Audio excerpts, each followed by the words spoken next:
Not every horror story starts in the woods, but a lot of them end there. The Ritual, released in 2017, is one of those films that begins with an everyday tragedy and ends somewhere ancient and unexplainable. While it might look like a standard survival horror movie at first glance, there's something else lurking beneath the surface, something older than the trees and deeper than the trail the characters follow. The film opens in London, where a group of friends, Phil, Hutch, Dom, and Luke, are meeting to discuss a trip.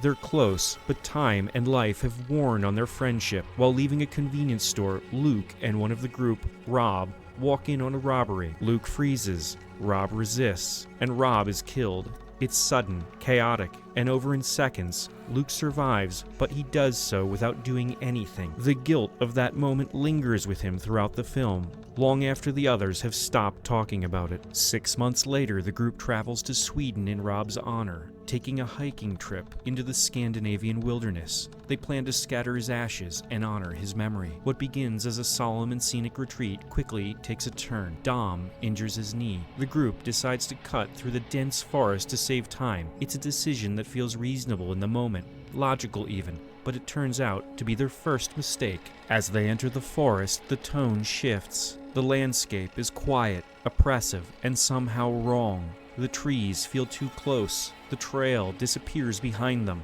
There's something watching, and although no one wants to say it out loud at first, they all begin to feel it. It doesn't take long before the group stumbles onto something strange, a gutted animal strung up in a tree high above their heads. Then they find a cabin. The cabin offers shelter from the rain, but nothing else. Inside, they find strange wooden artifacts, including a twisted effigy, humanoid in shape, antlers for hands, no eyes, no mouth.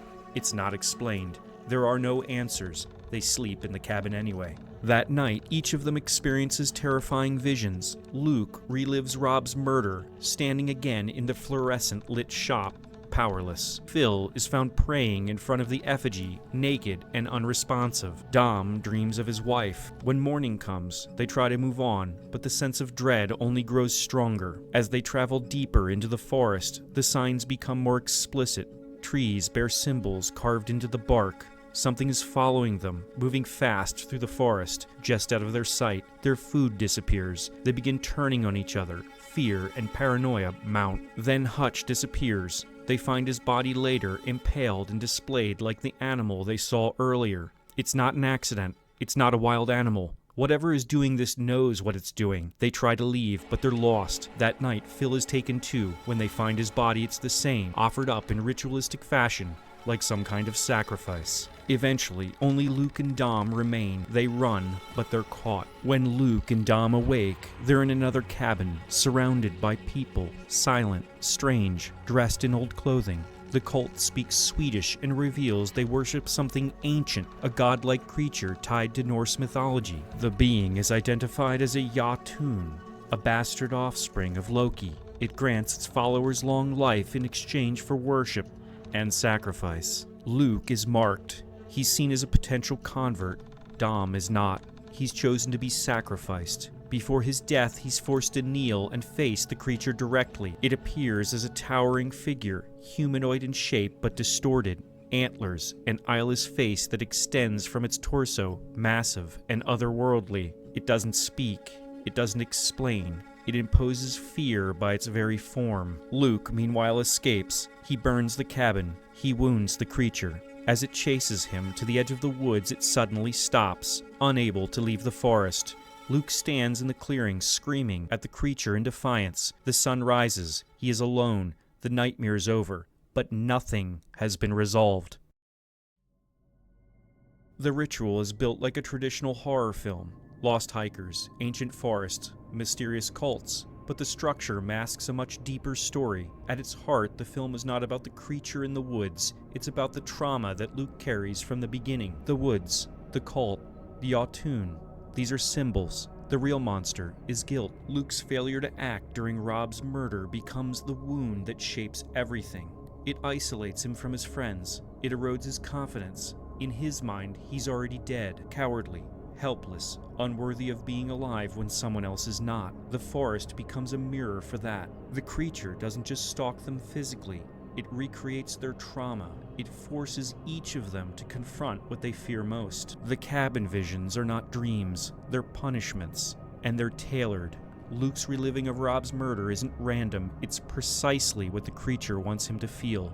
Helpless again, afraid, and paralyzed. The cult doesn't just kill his friends, they break them.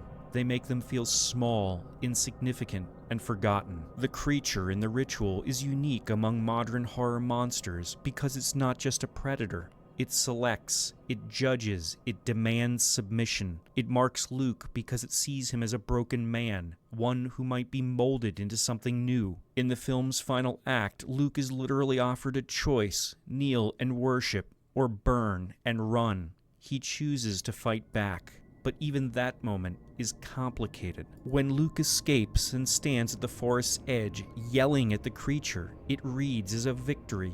He has survived. He has reclaimed his agency. But what really has changed? Rob is still dead. Luke still failed him.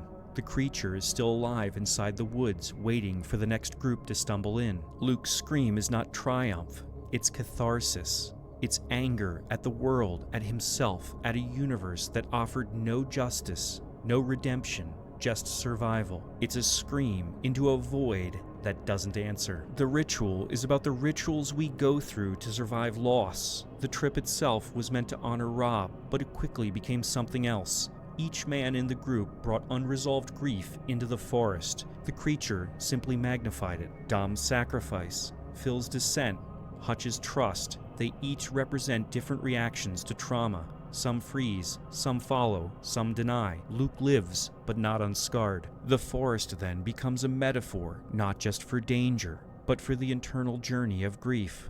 There are no paths, there is no map, just the hope that if you keep moving, you'll come out the other side. The film also touches on ancient fears. The creature is not explained. It is not named until near the end. It doesn't communicate, it simply is. Its power is not in what it does, but in what it represents. A god that predates language, morality, even comprehension. In our modern world, we don't know what to do with that kind of force. The cult has submitted to it entirely. The hikers can't even name it.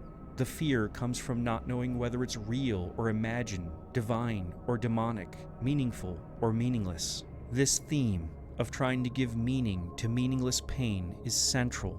Luke wants the forest to make sense. He wants the creature to represent something. But the truth is simpler and more brutal. Some things just happen. People die. Survivors are left to carry that weight. The film doesn't offer a clean resolution because real grief doesn't work that way. By the end, Luke hasn't defeated the creature. He's only escaped it. And even that feels temporary. The forest didn't kill him, but it changed him. That's what trauma does. It doesn't end when you leave the place it happened. It lingers. It waits. The ritual understands that. As horror films go, the ritual is quite bleak and grounded. Its monster is memorable, but its message is more lasting. It's about what happens when people carry pain they can't name, about how isolation, emotional or physical, leaves room for darker things to grow. It's a film that doesn't rely on gore or jump scares. Instead, it builds dread, slowly, layer by layer, until the real terror isn't the thing in the trees, it's the thing inside. For anyone who's lost someone suddenly, or lived with regret, or felt powerless in a moment that mattered, the ritual feels familiar, not because it's realistic, but because it reflects the shape of something that doesn't go away. So while it may look like a survival story and sound like a monster movie, the ritual is something else entirely. It's a story about being lost, not in the woods, but in yourself, and about what you might find there if you look long enough. Thank you so much for watching this deep dive into the ritual, and if you're into this sort of thing, I'd love to have you as a subscriber. Please don't forget to like, share, and subscribe. It really helps me out. See you next time.